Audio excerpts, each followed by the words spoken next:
30% discount at Stone Stopper by Moonstone TM. Find us at moonstonenutrition.com. Here Radio. Stone Stopper by Moonstone TM is a doctor-developed, science-backed kidney health solution with 30 MEq of alkali citrate to prevent kidney stones. Available in powders and capsules. Enjoy an exclusive discount with my promo code moonstonenutrition.com. Here Radio to get 30% discount. Other shows we have for you to enjoy at myclassicradio.net. The Avengers was most certainly not a household name in South Africa prior to the radio series. With no national television service until 1976, the mechanism simply was not present in the country to show television programs to mass audiences. While many other countries reveled in the filmed adventures of John Steed and Company, South Africa was not equipped to join in the fun. The series took Britain by storm and made a major impression in the American markets, being that greatest of rarities, a British series given a network transmission slot. However, as a film series, rather than a videotaped one, The Avengers was able to gain a modicum of exposure in South Africa through film rentals. Come and listen at myclassicradio.net. Good evening. This is Crime Classics. I am Thomas Hyland, with another true story of crime. Listen. That's the way the doorbell sounded at number 14 Pembroke Street in Glasgow, Scotland. That's the way it sounded if a fellow was impatient. If he had just come home from Madeline Smith's house on a March day in 1857 and really wanted in. His name was Pierre-Émile Langelier, and the door was in his way. Why didn't someone answer anyway? Here comes his landlady. Oh!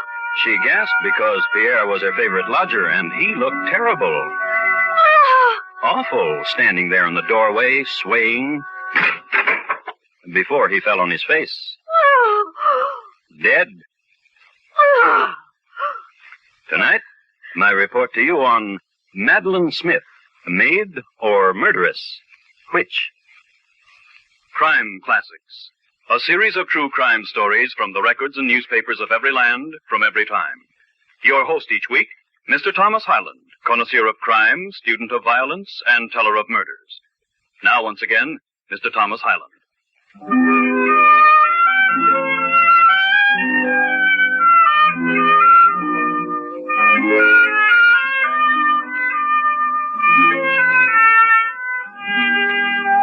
Even in the middle 1800s, Kelvin Grove Park was a place to be reckoned with in Glasgow, in the springtime particularly.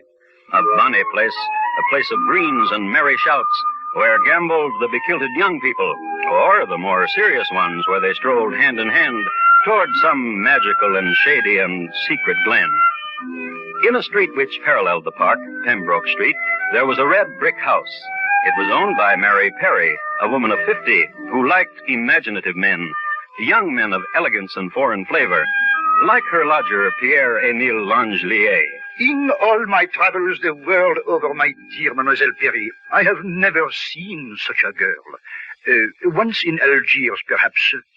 But that is another story. Temps perdu, temps perdu. For the last week, you've done nothing but talk about this young lady, Pierre. Oh. Where did you see her today? Auprès de la ducks, where the pond for them is, throwing to them little pieces of bread, and some, more brave than the rest, would swim close to her, and she would make small noises to them, and feed them from her hand. And what else, mademoiselle? You will never guess. Oh, tell me. Her name is Madeline. Madeline Smith. Oh, how do you know? This morning, there was a maidservant with her, and they became separated for a moment, and I approached the maidservant. With that way you have, I'll wager. That thing you do with your moustache. Well, yes. Yeah, do it for me. No, mademoiselle. Oh, please. No, mademoiselle. Oh, s'il vous plaît. Very well. Enough. And from the maid servant you learned the lady's name? Yes, and what her father's name is and where she lives. Oh. Her father is Monsieur Smith, the architect, a man of wealth and position.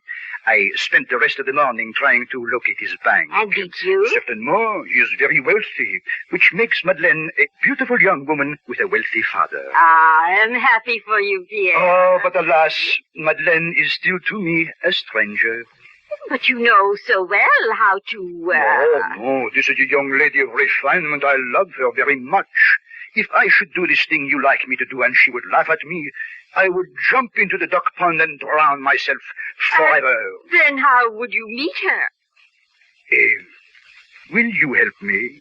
Oh, chère mademoiselle, will you help me?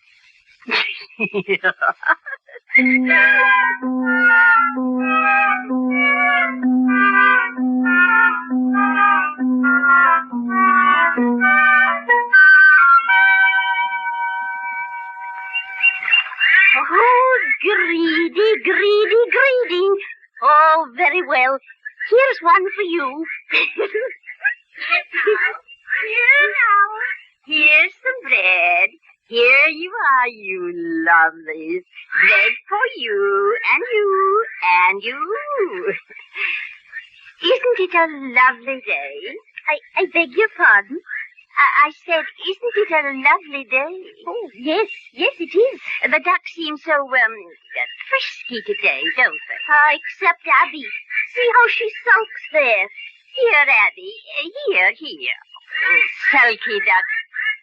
Young miss, yes, you come here every day, don't you? Why, yes. I watch you from my window from across the street. Why, whatever for? Oh, such a young thing and beautiful you are, which is such a joy to an old lady such as I. What's the matter? I have a pain.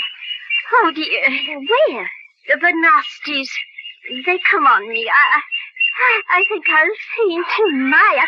I'll help you over to the bench and here, put your arm about my waist and careful now. Dear ladies, may I be of some assistance?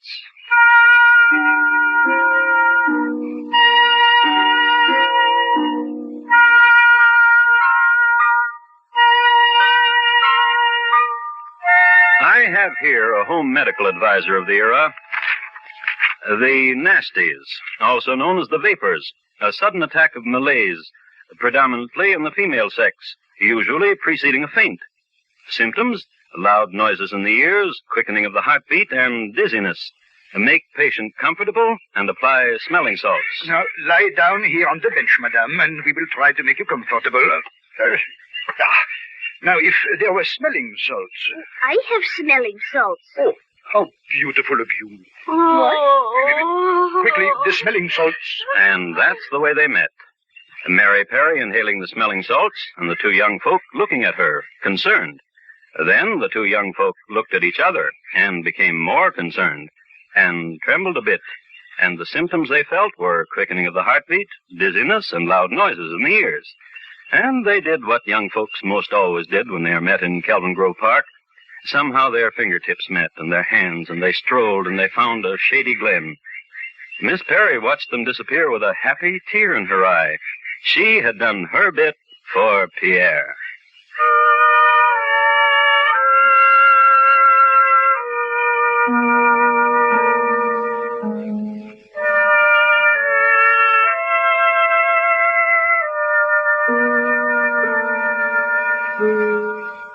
Things went so well between the two young people that a couple of weeks later, this was the state of affairs. Your mama and papa. Asleep. Oh, quickly. Come on in. Careful. Every time you come through this window... Then why do you not put the lamp in another place? Oh, Mimi. Oh, my darling. Love. Mimi. Oh, we will marry. Oh, wonderful. Oh, Mimi. Right away. Then you've talked to your mama and your papa. Yes. And they are happy. They are overjoyed. No. But you said... We can still get married. You have a job and I'll work and... You? Work? Oh. What's the matter? The thought of you at work, stitching and sewing, or at the laundry, with these fingers, these precious little fingers. Oh, Pierre. In other words, your mama and your papa Will disinherit me if I marry you. I refuse to have you disinherited. Then we won't get married? No, somehow, What?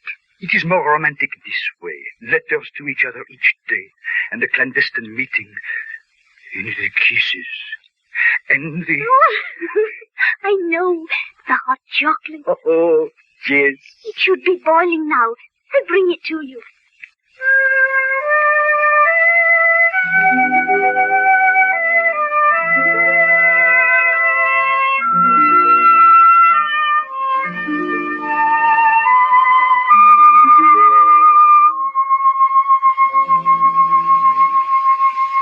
And that was the romance. My own beloved, you have just left me. Oh, sweet darling, at this moment my heart and soul burns with love for thee, my own sweet one. Oh, what would I not give at this moment to be your fond wife? I love you with all my heart and soul, sweet love. To which her lover answered, My dearest, beloved Mimi, since I saw you, I have been wretchedly sad. Think of the consequences if I were never to marry you. What reproaches I should have, Mimi. However, as soon as your papa pledges not to disinherit you, there will be a wedding the likes of which... and the meeting.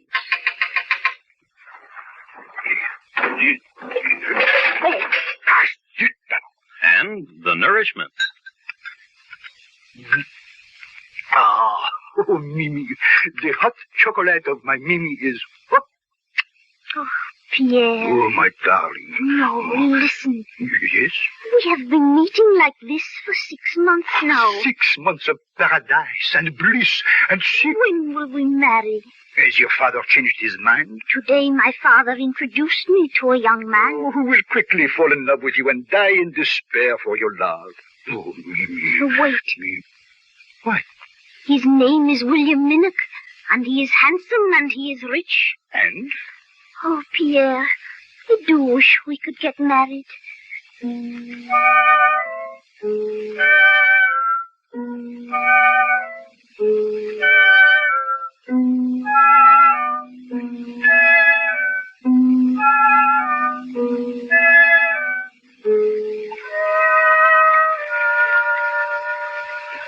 And that's the way it's done, Miss Smith.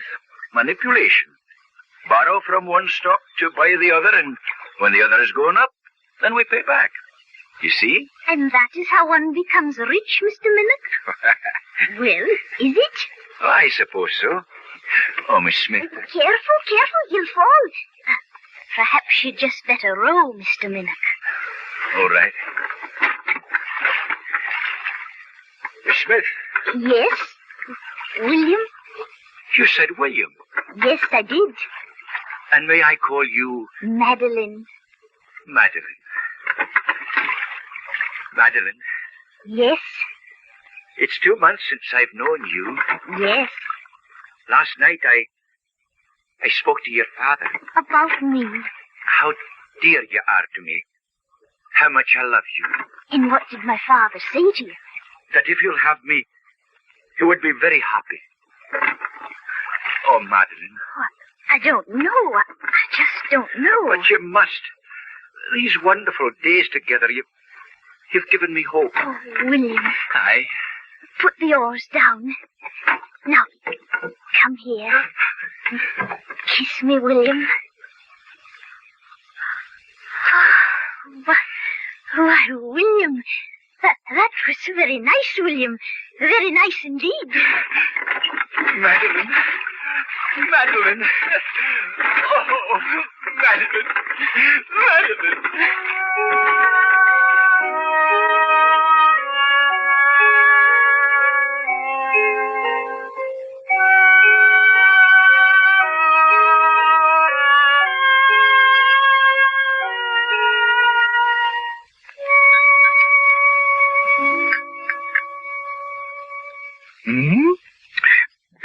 And better get your hot chocolate, chérie.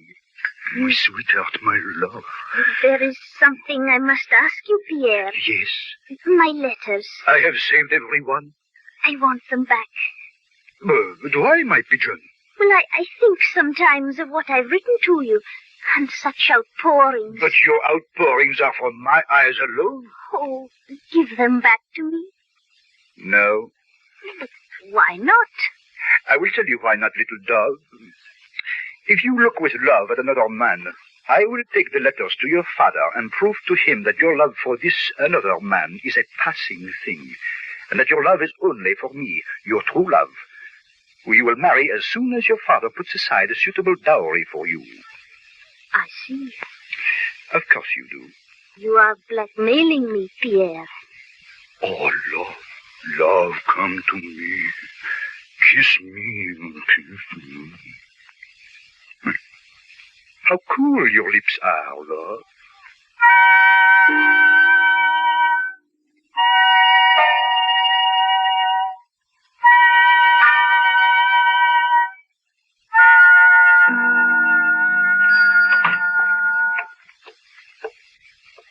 Apothecary. I would like 5 ounces of arsenic. And you know how Pierre liked his hot chocolate.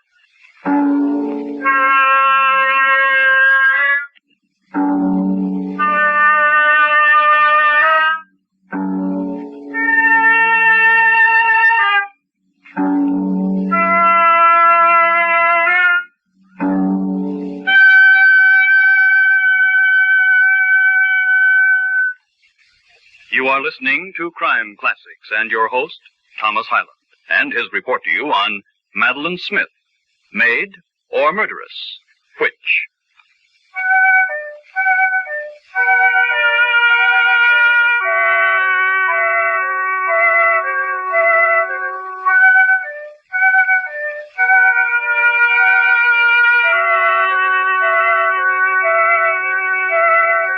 A few words about arsenic. Its number on the Mendeleev table is 33. Its atomic weight is 74.93, and it has a valence of 3 and 5. It is of a silvery luster, but be careful about exposing it to the air, since it will tarnish readily. It is used widely in glass works, in making pigments, in calico and indigo printing, and for poisoning animals. Some people eat it. In the Balkans in particular, it is possible to brush shoulders with arsenic eaters. Other people, however, less innocent, use arsenic to poison people. Still other people use arsenic to poison themselves. I would like to remind you that Madeline Smith, a beauty of Glasgow, Scotland, purchased 5 ounces of the stuff from McCunnert, the apothecary. But then arsenic was also used for the skin, as a clarifying agent, it is said. Madeline purchased it, went home, had dinner, chatted with her folks, waited for them to sleep, put some hot chocolate to a boil, returned to her room, waited a bit, and opened the window. Oh, chérie, chérie. My darling. Vraiment? What? Truly? Why, of course you are my darling. Then what about Monsieur Minoc? What endearment did you name him? Guppy? Sweet bun? What? Lovey? Honey pie? Ginger snap? What? I have seen you. Spy. Because only I am a man in love. Therefore, I am capable of every ruse. What is spying to a man in love? If you loved me, you'd give me back my letters. Oh, letters. Oh, my darling, give them back to me. If I did, how would I keep my heart warm when you are not near to it? How would I do? Stop it. Of course. Now, come to me. No. Pierre. Yes? You are cruel. Cruel and gentle, sane and mad, the prerogatives of a man in love. Yet you would show those letters to my father. To your father, to your mother, to the man on the street, anything to keep you from another. Pierre. Yes, little pigeon. You say that you've seen me with Mr. Minoc. How? I was behind a bush in the park, near the glen that we used to know. And? I heard Monsieur Minoc ask over and over that you set a marriage date. I heard also your laughing, but I did not hear your saying no. Father said I might marry him, Pierre. Then tell your papa you do not wish it. Oh, Madeleine. Yes. This morning I read again your letters. Such letters, such warmth, such eagerness, such ardor, such... Oh. Is there chocolate, Mimi? Oh, always. I'll fetch it. Oh, little pigeon.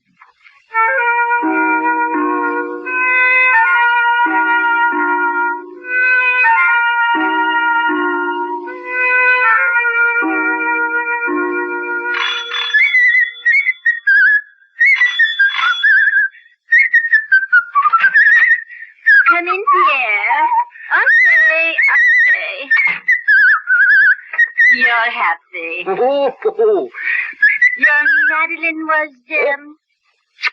And you? Me? The most perfect landlady in the whole world. Pierre! Help me. Help me. Oh, what's the matter? You have the nasties. You have... Miss Perry knelt over Pierre, and she knew right away it wasn't the nasties. His eyes were rolling around, and his mouth was grimacing in wordless pain. She went for the cologne, dabbed a little on herself, came back, dabbed a little bit on her lodger. A little later, she helped him up the stairs. Lean on me, Pierre. Lean on me. And helped him to his bed. Miss Perry was never so efficient as when there was a helpless man about. The next morning, Pierre was completely recovered. The next night, he went to visit Madeline in her chambers again, refused to give up the letters again, and had some of that good hot chocolate again. Came home to Miss Perry and fell flat on his face again. This time he was in bed for 3 days. Which brings us to the evening of March 23rd. As he was walking toward his sweetheart's house, Madeline Smith was attending Mr. Minnoch. Oh, come sit by me, William. Hmm? Sit here by me. I wish to talk with you. Okay. Oh, dear William, do you love me very much, William? Okay. How much? From here to a star, Father. Suppose, William... Hush, hush, hush. Oh, but you must listen. No. You listen to me. If you're about to tell me about that about Pierre Langelier, don't. I have heard whispers, but I deny them with a laugh and a shrug and a... What's that? The shutter, perhaps. Nothing. I'll see what it is. Oh, and, William... I love. There's some chocolate on the kitchen table. Put it on the stove over the fire. Of course, love. And wait for me down there.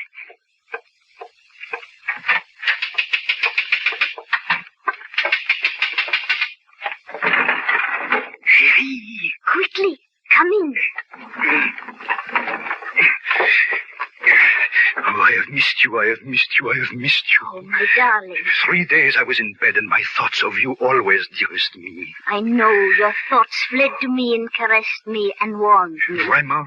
Truly. Oh, was there ever love such as ours? Never. Oh, never. And eventually, What? we will marry. Did you know that? Do you truly think so? Oh, what manner of man would I be? This is tapping upon the window, this stepping over the casement to your arms. Of course we will marry someday. Oh? Of course. For each day, each night that I come here to you and hold you close, I bind you closer to me, and there is no escape. No escape. None. Pierre, Yes. haven't you been feeling well? When I said to you I was in bed for 3 days. Why? From what illness? All over. Twice. Oh? Each time I have left you, the last 2 times, I have gone to my lodging house and I have sickened. Oh? Madeline, I know just the thing. Oh? Hot chocolate. I'll fetch you some. Oh, guppy.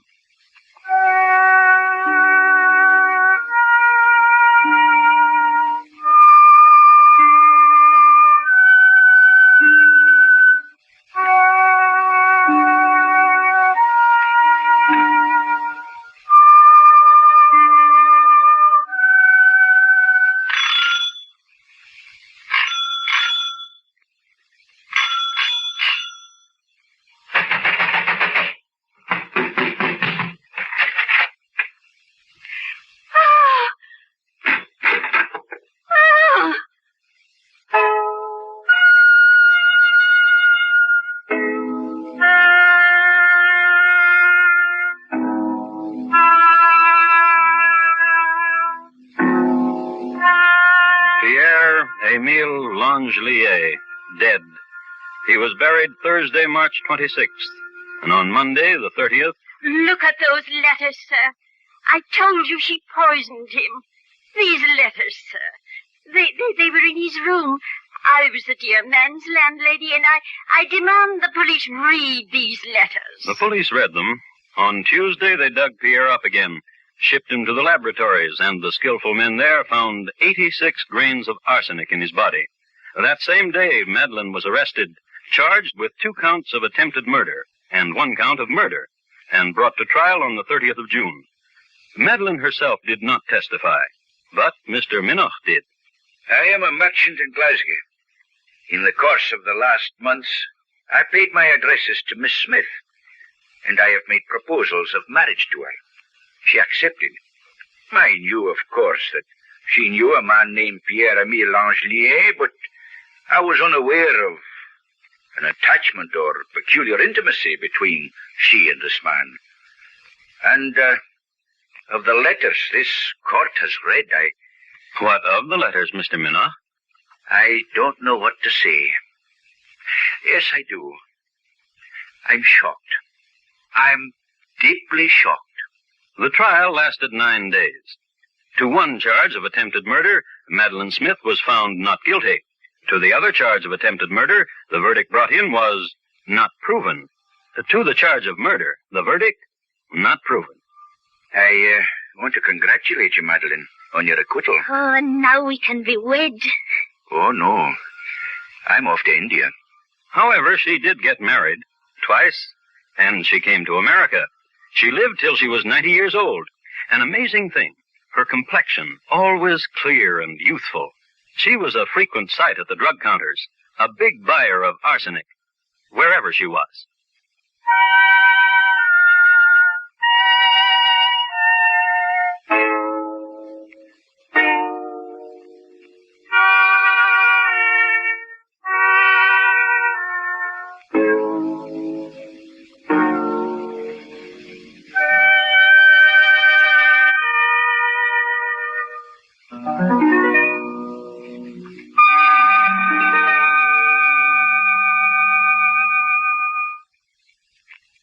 Madeline Smith, tonight's crime classic, was adapted from the original court reports and newspaper accounts by Morton Fine and David Friedkin. The music was composed by Bernard Herrmann and conducted by Wilbur Hatch. And the program is produced and directed by Elliot Lewis. Thomas Hyland is portrayed on radio by Lou Merrill.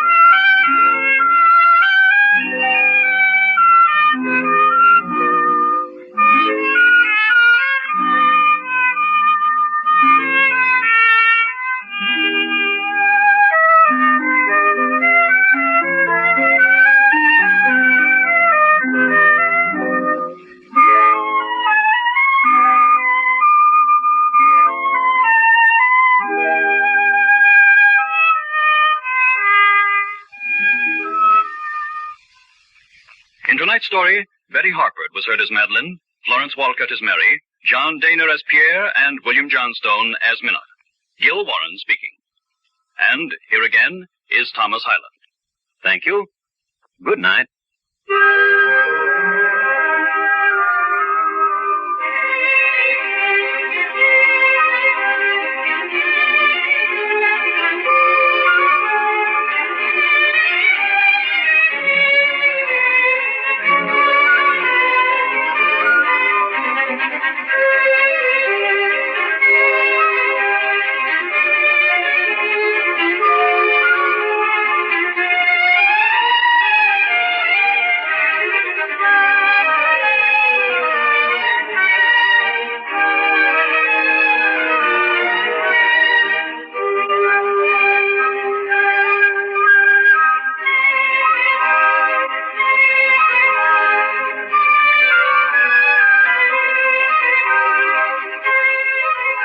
Classics has come to you through the worldwide facilities of the United States Armed Forces Radio and Television Service.